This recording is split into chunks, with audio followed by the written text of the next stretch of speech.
السلام عليكم ورحمة الله وبركاته وإذن سلام الله وقالي أهمل البودنيد كجوكتان كسود هذا الجنال كيجا هل كاد يجلس سعطان وفيهم الجنال سود هذا يعني لا هاي ما أنتوا حائدين وذا قال آدي وحنون بدن أو قف كست أو داوضو أو رنتي إلمين دونه هل كان وحائدين كجم وغضو أفر عرور وآد ويرير عرور تاني هراي وحأيو هاين أقومو هدنا وحأيوين هو يذوذا waxaa xusid mudan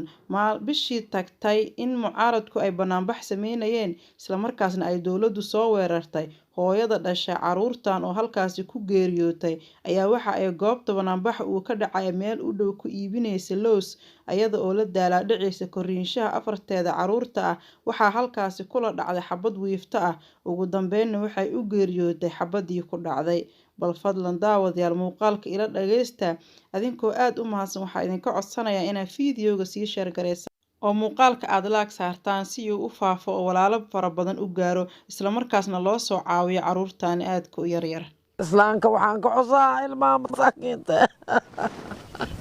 halkani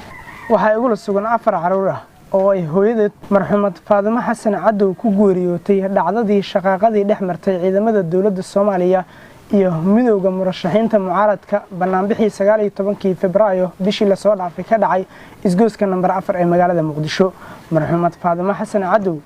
waxa ay ahayd hooyada dhashay 4 caruurta ah oo ay ku korinaysay markii hore agoonnimo marxuumadda ayaa subaxii hore waxa ay ka baxday xaafadan oo ku taala kaamka Baydhabo-Yaray ee u dhow jaamacadda Shabeelle ee duleedka magaalada Muqdisho marxuumadda ayaa waxa ay u baxday subaxa hore si ay u dhiciso nolosha qoyskan oo ku tiirsanayd gabadhaasi dhimatay Allah u naxariistee haatan waxaan ku sugannahay guriga Allah u naxariistee marxuumadda waxa ay noo warantay hooyo binti oo inoogu warbixinaysa sida ay u dhacday xaaladaasi iyo gabadheeda shaqaaqadii ay ku dhimatay Faaduma maalintii ay dhacaysay jamcihi banaanbixi ay waxay aaday ilaahay kuma daraa meel la yiraahdo loosku gada jirtay number 4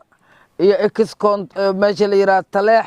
iyo meesha la dhaho CID-da laba dhaxdooda ay ku gadaysay loos xabad wiifta ku dhacday gabadhayda eedaan oo ahaa walaalkay dhalay ninkana jidka ku soo dhintay Faaduma markay dhibaataad ku dhacday qafciyo qaadaa la waayay dhagax hoostiisa ku dhiig baxday intii la sii waday dhimatay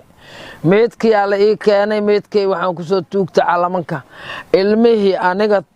alay keenay waa taas naaska nuugaysa u yareed waxa ku xiga kaas 4 caruur waay dhanka kale hooyo binti Sheekh Maxamed iyadu waa qof xanuunsanaysa oo da' ah waxa ay ka xanuunsan tahay dhabarka dambe waxa ay sheegtay in aan dalka waxba looga qaban karin iyadoona sheegtay in haatan ay ku soo kordheen culayska caruurtan oo ay hooyadood geeriyootay horena u ahaa agoon aniga waxa meeshan jeefaasiyeed bilood lafta duudka dhabarkan la ahay